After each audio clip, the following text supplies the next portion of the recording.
Hello, everyone. My name is John Szemler. I am a senior functional consultant at MCA Connect, and I'm one of many manufacturing and lean experts at MCA Connect. It's a pleasure to be participating with Dynamics.com, a terrific resource that hopefully will be reflected in the quality of this presentation today. Also, note that I'll be available for questions and answers after this presentation completes, so feel free to stick around for that.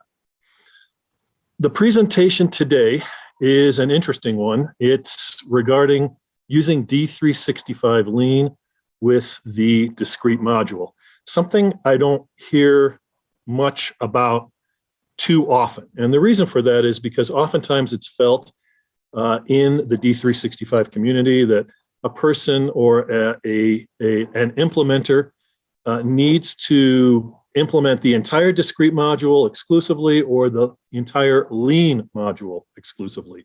But D365 provides some easy techniques and methods to integrate lean with discrete, ideally offering you the opportunity to take advantage of the best of both worlds. I personally am not a lean purist, so to speak. I think that discrete offers many advantages, as does lean. And we'll talk briefly about that today. And if you have more questions about that in terms of techniques and or strategies that you can use for implementing lean with discrete, feel free to stick around and I'll answer those questions for you. Boom and zoom is actually a real phrase that's used by fighter pilots. And I thought it was somewhat appropriate for our discussion today in that the pilot swoops in and then gets away quickly. So the point being is that you can implement a pull-based replenishment situation on your factory floor without too much effort and get quick results, win the engagement, so to speak.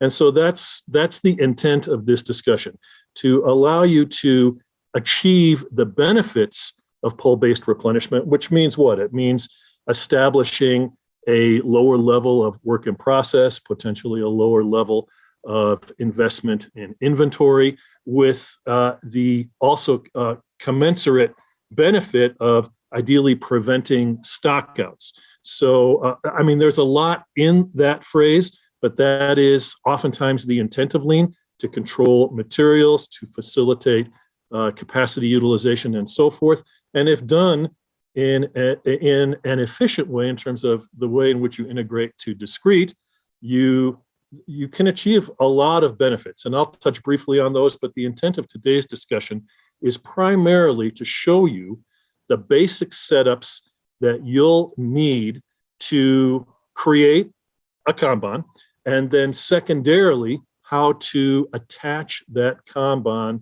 to a production order. So that'll be the intent of today's discussion. I will be moving back and forth between D365 using the Contoso setup and this presentation. So this presentation does not give you every setup element that you'll need. Rather, those details will be supplemented by the hands-on interaction that I'll be providing to you during today's presentation. I think the key thing to remember about basic setups in Lean is that there are two primary modules that you need to focus on. The first is the production flow, which you can consider the same as a discrete route, and the Kanban rule, the way in which you're going to pull that material to the line. So production flows use something called a production flow model. That's the box on the far left. That's how you establish capacity. The resource group is changed by a setting in D365. It's called a work cell. That then is used to create the production flow from which you create the Kanban rule. The boxes on the bottom, or your Kanban, the boxes on the bottom are mandatory setups that are needed by the production flow, primarily focusing on the production flow activity. The production flow activity you can consider as synonymous with an operation. IAK families give you the chance to use a group of parts to establish to a Kanban rule, and lean schedule groups are used to facilitate your interaction with the Kanban schedule board, including some color-coded highlights on parts. We're not going to go into those two setups in any detail today. Also, once your Kanban rule is established and your Kanban is created, which we will do today, the subsequent steps are to process your Kanban on the Kanban schedule board, the Kanban board for process jobs, and the Kanban transfer board. We are not going to cover those administrative steps today. That's for a subsequent discussion.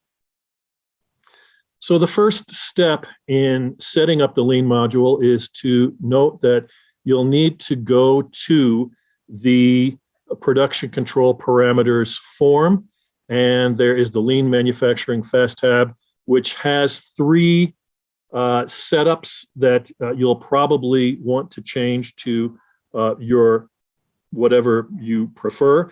I personally like to set the default quantity unit to each, but other people like to use pieces. And then, of course, your most typical default time unit should be applied here as well. You'll have an opportunity to change that on the production flow if you need to. So let me show you where that is.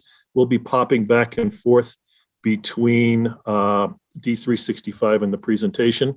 I have the modules expanded, completely expanded, and the reason I'm doing that is so you can see where the form is. D365 naturally offers you search for page. Control F is also an efficient way in which to find a form, but I'm just going to basically show you where the forms are getting there in this way. Sometimes I find that makes it easier when I'm being introduced to a new form for the first time. So the first thing is to go to production control parameters. You're going to go to the Lean Manufacturing Fast tab, and those three categories are available to you here on this parameters setup. I typically put in note or file, typically note when I'm testing. And as I mentioned, I personally prefer each, but you should use the most typical default that you'll be using for your testing or for your client, as in terms of both your quantity unit of measure and your default time unit. So let's pop now back to the presentation. The first step is to establish what's called a production flow model. It's important when you're new to the Lean module not to confuse that with the production flow. So production flow model establishes from a high level perspective, how you manage capacity on your production flow. The thing to remember is that the model type is either in hours or in throughput. Throughput is a quantity. Here, I'm going to use hours as the example against a 24-hour production calendar. EPE cycle in days. There's a good flag in D365 that describes that. I think I'll pop over to D365 now and show this form to you there. And we'll take a look at the flag as well. So production control. I'm scooting over to the right, and we're going to go to production flow models. So I'm going to go under setup, lean production flow. Here's production flow models. Once again, not to be confused with production flows. So I'm clicking on production flow models. I'll click edit so we can open that form, open that field. And you'll notice that the EPE cycle in days flag does provide you a fairly thorough explanation of what's going on in terms of this field. It's important because it will offset the due date based on this EPE number that you have in. So if I wanted to start if I wanted to start the order on Friday, the system would schedule for Thursday in this example. So here we have planning period type day, day or week. This planning time fence is important. The flag also describes this nicely. This is the horizon against which the system will automatically plan a Kanban. So a Kanban is either planned or unplanned, and meaning planned consumes capacity. There is also a flag on the Kanban rule that enables that. Just remember that outside this fence, even if you had that automatic planning feature turned on, which I will show you later, it would be ignored because it's outside the time fence. The last field to look at is the capacity shortage reaction box. There are 3 finite fields and 1 infinite field. I'll go to my presentation to show you more information about that here. It'll be a little easier for me to do that this way. So if we take a look at capacity shortage reactions, you have postpone, which is finite, meaning you're going to move the full quantity to a subsequent day. You have cancel, which technically is also finite, meaning the entire amount is going to be canceled, meaning you'll have to replan. You can add to the period infinite capacity or distribute, which is also finite. I typically use distribute. Naturally, that will depend on your client's preferences. All right, the next important setup is work cells. So work cells are resource groups. And here I've highlighted from a basic lean setup perspective the categories that you'll need to apply in order to run a test or establish a basic Kanban for a quick hit on your production line. So those are the work cell. Importantly, that has to be turned to yes. So in lean, resource groups are called work cells. The runtime category is important for costing, as I'm sure you're familiar with in terms of discrete. Calendar, of course, needs to be established as well. You're familiar with that from discrete. And then work cell capacity is the production flow model. So let's go now to D365. I'll give you a couple more particulars on that. So production control, resource groups are on the far right. And I'll click that. I'm going to go down to my example resource group here at the bottom. I'll click edit to highlight the fields. So you'll notice in this resource group example, I did put in the input warehouse from Contoso of 11. I used the default input location of 11, and the same for the output warehouse and the output location. That, of course, can be changed to a different warehouse if you wish. There are some effects which have to be talked about when you do that, but that won't be part of today's discussion. I did put in the runtime category of assembly for costing purposes. Here's a 24-hour production calendar, the default from Contoso. You'll notice there are no resources. Lean does not use resources, so there's no need to add them here. Work cell capacity is the production flow model, which I've established previously as model type hours. If you were using model type throughput, you'd have a capacity period, an average throughput, and a unit, and so forth. You do have effectivity here as well related to production flow models. So once work cells are done, we can go to the next step. And once you get good at this, it just takes minutes to put in. So we've already talked about calendars and capacity. So the next step is value streams. So the thing to remember here is that although value streams do offer some additional options in terms of how you manage your lean production lines, for the most part, in the great majority of implementations, this is simply used for reporting.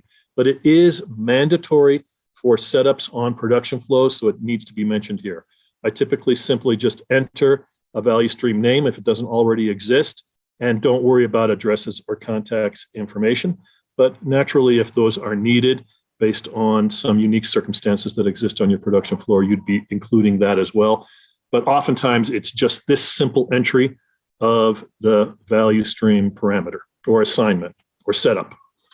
Production groups, you're familiar with this from discrete, and this is where you establish your accounts for unique postings for discrete. Discrete uses it, though, for production flow account postings. So this is a mandatory setup for the production flow as well. So this then is the production flow versions screen. So let's pop back over to D365. Let's take a quick look at where those forms are, and then we'll go to the production flow. So the first one that I had talked about was value stream. And I'll use Control F here, type in the word value. So there's value streams. And you can see here that I have one example value stream, very simple. Next, production control groups. So that is available under production. Here's production groups, also used by discrete, as I mentioned. And I'm just using the default in this instance from Contoso. And that usually is set up with help from your finance team lead, as I'm sure you, as I'm sure typically happens for you in your implementations. So the next step then is to establish our lean route, which is called a production flow. That's down here on the bottom under setup, production, under setup, lean production flow, and production flows, not, once again, to be confused with the production flow model. So under the production flow listing, I have created an example production flow 01. And there are a couple things to note about this initial screen. It's similar to the format that's used as an example for bills of materials, versioning, routes, versioning. The same situation applies here. So the things to note are, once again, here's the mandatory entry of the value stream, the mandatory assignment of the production group. You would then click Save and establish your production flow version. Then you can establish your tact unit, your average tact time, and the quantity per cycle. These are important because tact in lean refers to how often you need to complete a product. So as an example, if I have 10 hours to build and I need to build, it's not that I can build, but I need to build 10 products per day, that implies a tact time of 1 hour. The system uses that to monitor and provide you feedback regarding the performance of your line. And so it's an important setup. That's not to be confused, though, with process time or cycle time. Those two things are different. And so tact time is how often you need to complete a product off the end of your line. The reason I'm spending time on this is because it's important that it matches the tact details that you see below. And the reason I mention this is because, let's say in the future, it's automatically filled in the first time you create the production flow. But if you were to create subsequent versions and were to change the tact unit, then you could potentially end up with a capacity error message that's hard to lock down unless you're aware of that situation. So without giving you too much detail on why and how that occurs, just remember that although the first time you enter it, it's automatically applied down at the bottom here as well, you're going to want to make sure that those two match moving forward into the future. So let's go to the slide here, and I'll give you some more details regarding that initial screen. So there's a couple things to note here as well, just like on other forms in D365, you have a lines view and you have a headers view. So those are both available to you here. Headers view gives you a little more detail, which sometimes you might find useful in terms of initiating your setups. A couple other things to note is that you have the Manage Costs button here at the top. So once a production flow has been transacted against, you can see things like your indirect cost transactions, your WIP balances, and so forth. So moving forward, when you process your Kanbans, those will be important forms to take a look at in terms of validating and assessing the characteristics of your setups. So once we have the version set up, we then create our activities. So the activities are applied on the Activities button that exists under Versions. So there's a lot going on here. I'm not going to spend too much time explaining the details here, but just suffice it to know that when you create an activity, you have to establish parameters that let the system know where is the activity, is the activity receiving material from somewhere, and is it sending material downstream as well, getting material upstream, sending material downstream. You can have a single activity. You can have parallel activities. You can have chained activities. But here I'm going to go into a simple example of a multiple activity flow, A to B to C. I'm going to quickly show you how to do that. So so I can remove the most of the complexity that's involved in this setup in terms of to make it easier for you the first time you do it. So there are what's called predecessors and successors related to activities as well. So let's go to D365 and take a quick look at how that's done. So I'm going to go now to my example production flow. I'm going to click on the activities button. You can see here that I have A, B, and C. So you'll notice A feeds B. B is my successor down at the bottom. B gets material from A. So it's a predecessor. B feeds material, work in process, to a successor, C. So there is a predecessor and a successor for B, and C only gets material from B. So C has a predecessor, but not a successor. The thing to note here is that when you click this details button up top, there are three important boxes or dialog buttons that you have to pay attention to. These buttons, if they're not set up correctly, the validation of your production flow will fail. So the nomenclature is a little inelegant, but basically what they mean is I pick up a product from downstream, I receive a product, I'm sorry, I said that wrong. I pick up a product from upstream, I receive or send a product downstream, and if it's the last operation in the production flow, I update the on-hand inventory because the product is completed. So here I have activity A. I send, this I think is the nomenclature inelegance that confused me initially, but this means that the downstream process receives the product that I make in activity A. So I'm sending product downstream, receive semi-finished is turned on, it's not completed, and I'm not picking anything up, so those other two boxes are off. B, on the other hand, will pick up material from upstream, pick up semi-finished. It will send material downstream, receive semi-finished, and B does not complete the product, so update on hand is turned off. And C picks up material from upstream, pick up semi-finished is on. It does not send material downstream, it is the last operation, and it does complete the product, update on hand inventory is turned on. So you establish these activities by using a wizard. I'm going to show you those. I'm going to show you the wizard quickly right now. And that wizard is, I'm going to go to another partial production flow that I've created because this, my example production flow has already been completed. So I'm going to now click on activities on this alternative production flow. You can see there are no activities on the left side. I'm going to initiate the wizard by creating a new plan activity.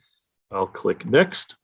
I'll name the activity, and I create or I accept the process type, which is either transfer, also called withdrawal in Kanban, so transfer and withdrawal the same, or process, meaning it's a production part. The other categories I'm not going to describe. Those are for an advanced discussion. The next step is to establish the work cell. You can click any work cell that you've set up in the system and assign that. Remember, not resources, but resource groups. Change to a work cell. I'll click the next button again. This is for picking. That's really more appropriately discussed in an advanced discussion. I'll click next again. You can put in queue time if you wish, but here I'll just put in a run time. I click next, and then you're done.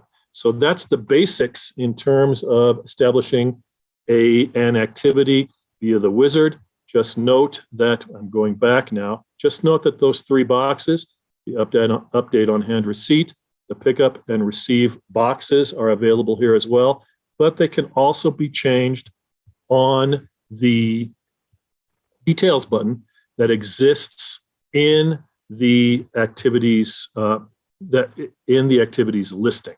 So I'm going back to production flows. I'm going to click on my example production flow, and we're back to versions. So the next step is to validate and then activate your production flow. So here I've got those buttons highlighted. I first validate. It will tell me if there's any problems with the relationships, and then I activate it. The plan status changes to active, and then you're good to go for Kanbans. So you'll notice on the production flow that I have on D365, that is the case here. I validated, I activated, the plan status is active. Here's what validate looks like when you click it.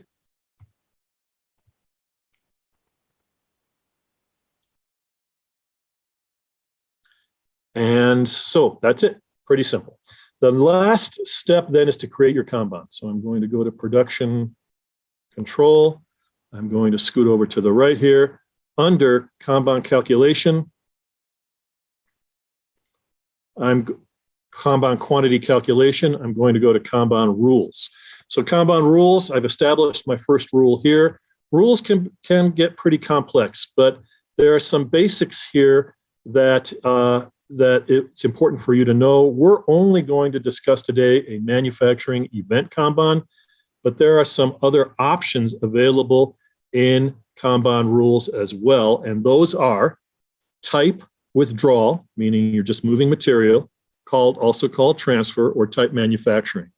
The example we're using today is a manufacturing Kanban. And then there are 4 replenishment strategies.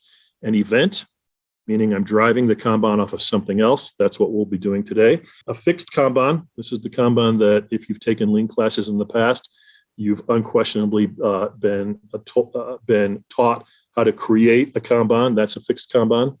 A scheduled Kanban runs off of MRP. So interestingly, D365 offers that option as well. And then, as I mentioned, event Kanban is the example we'll be using today.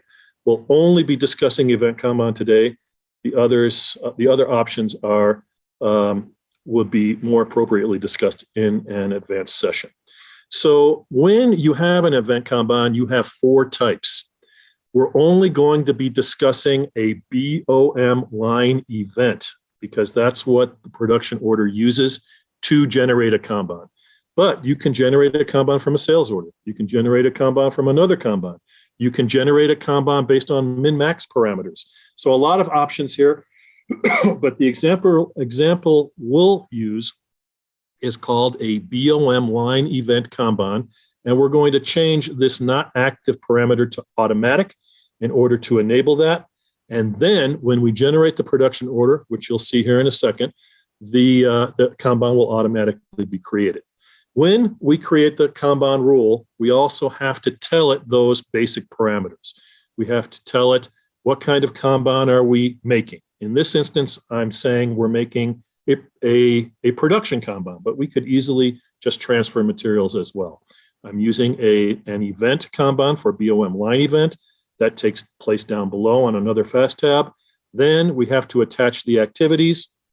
This means these settings are important because if you have more than one activity in your production flow, which we have in our example, you have to turn on the multiple activities flag and set the last plan activity. There's a couple other steps that are involved in doing that. I'll show you them briefly here in a second. Then from there, we go down below to another fast tab. I'll show it to you on D365. We can establish the maximum quantity if appropriate. And also the BOM line event has a nice flag that describes what it does and how it does it, primarily noting that the Kanban is created off of the discrete production order when you estimate that production order. So the next step then is to go to the discrete BOM and generate the Kanban off the production order. But first, let's go to the Kanban rule. We're in it now, and let's show you the basics here in terms of what's going on regarding this setup. So just to quickly go through it, note that you have the type, manufacturing or withdrawal, and those 2 types can have one of 4 events. An event, a sales order event, a Kanban line event, a BOM line event, or a replenishment Kanban. So each one of those types can have 4 different kinds of Kanbans, including fixed. If you have one activity, you're just filling in this first plan activity box. But if you have multiple activities, you're clicking on this multiple activities box and you're putting in the last plan activity. An important note is that the paths that the activity takes have to be generated. There is a pop-up which appears. It'll say generate those paths, select the path that you want, and then close that pop-up. And then you will have enabled the path that the Kanban rule will use. That's a discussion for an advanced class, but not too hard to set up not too hard to set up when you take a look at it during your testing process. So the next step then is to apply the product to the Kanban. Note that the product selection says product. If I am using product families, I'm using the IAK, which we had talked about previously on the flowchart. Lean uses the IAK to create the product family for Kanban. So you could attach many products to the IAK and then establish that setup for that Kanban group using product selection product family. Here, I'm only using one product, my subassembly 01. Next, I establish a maximum quantity if appropriate. This automatic planning flag is important because it means that my Kanban will automatically be moved from an unplanned to a planned status. If the quantity is larger than 1, the system waits for that quantity before creating those planned Kanbans. Next, we have the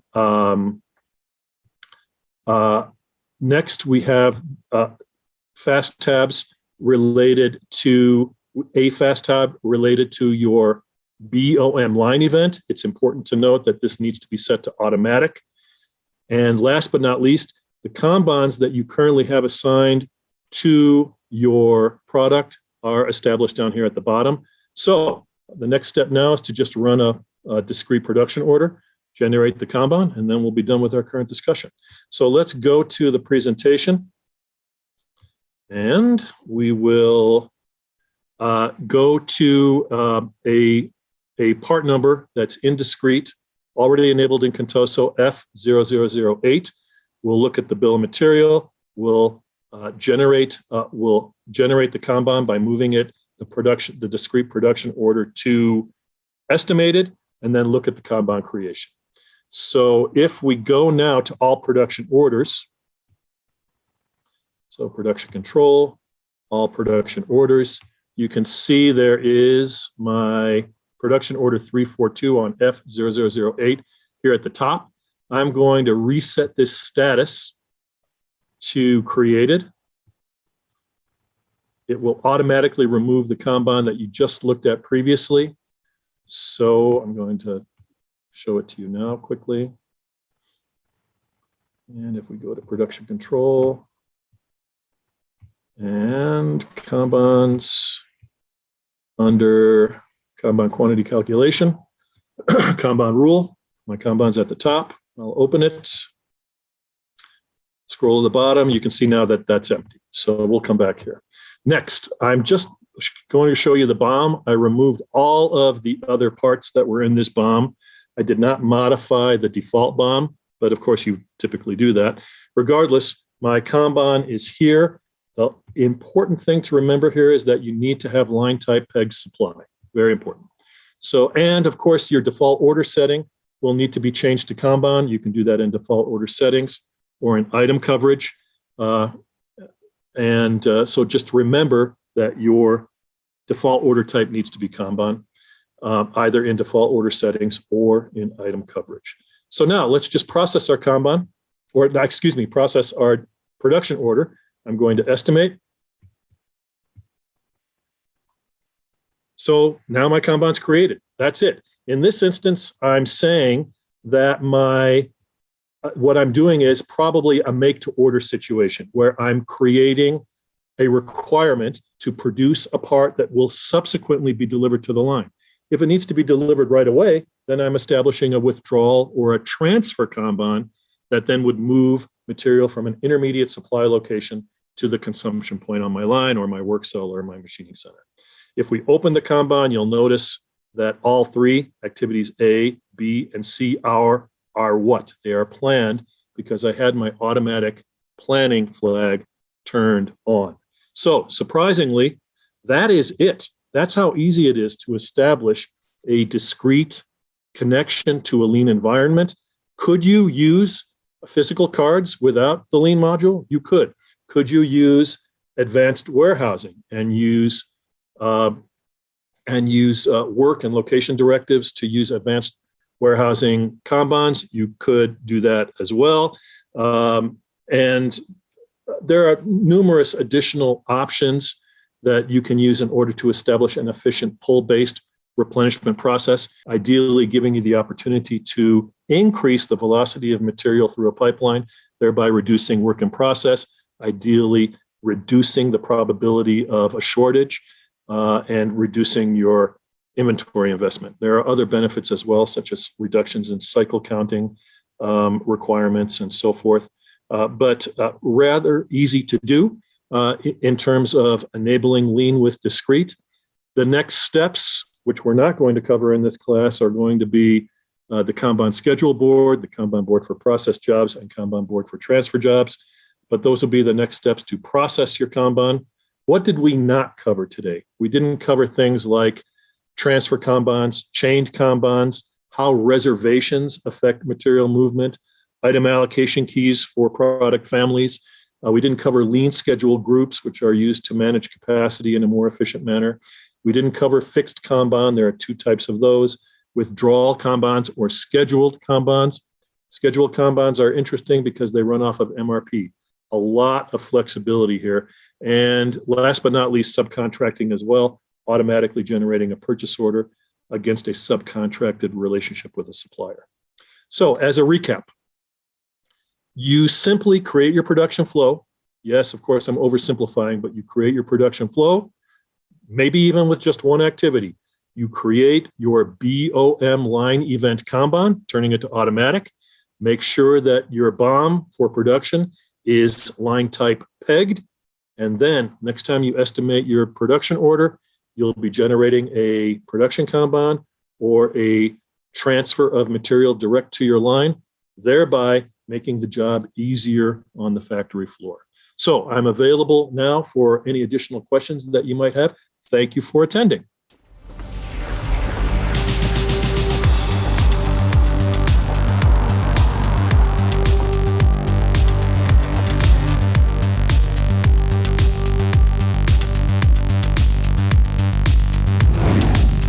Hello, everyone. Thank you for attending.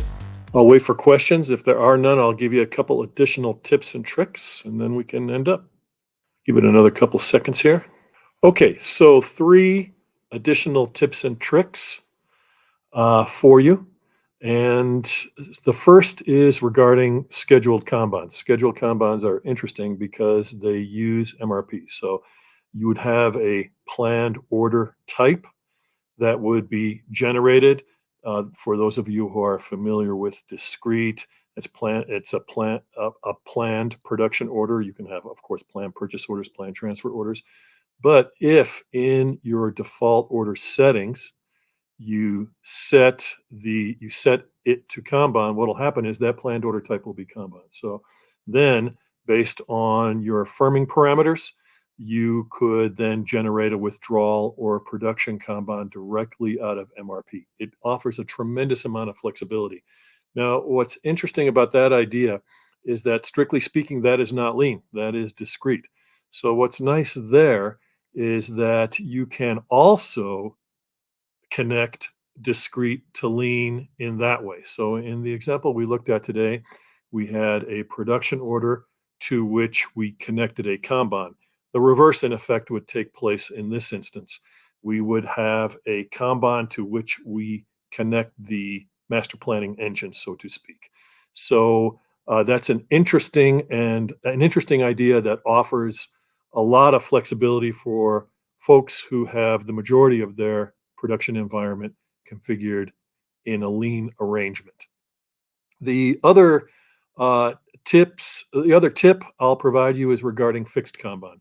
So fixed Kanban is what you would typically learn in an introductory lean class. So the most typical example is a Kanban that has two cards, while one quantity in a bin, let's say each card is 10 pieces, while one bin of 10 pieces is being consumed, the other is going back to an inventory replenishment area, a warehouse, or a supermarket, and is being refilled. And what's important there, this is sort of a side note, but what's important there is that the replenishment time frame has to be configured in a way that doesn't proactively create shortages. Not hard to do, but just something that has to be remembered. But fixed Kanban in D365 offers two options. There's circulating and non-circulating. So a circulating card would reuse the Kanban card number. So that's an additional feature that's available on the Kanban rule. Last but not least, and I'll end my discussion with this, which is that in my presentation I mentioned that resource groups, which have the work cell flag turned on, so a lean activity uses a work cell. And then down below there is the resources fast tab. I had mentioned that lean does not use resources. There is, though, one exception to that situation, and that is subcontracting. So what you would do is you would set up a subcontractor as a resource, and you would connect that subcontractor to the resource fast tab on the work cell, and then you can automatically generate purchase orders related to a subcontracted Kanban. So there are some additional steps in there which which need to be looked at. That's really better talked about in an advanced discussion. But once again, subcontracting is easy to do in lean as well. So those are the three tips and tricks I'll leave you with. And for those of you who have watched and or going to watch in the future, thank you for attending.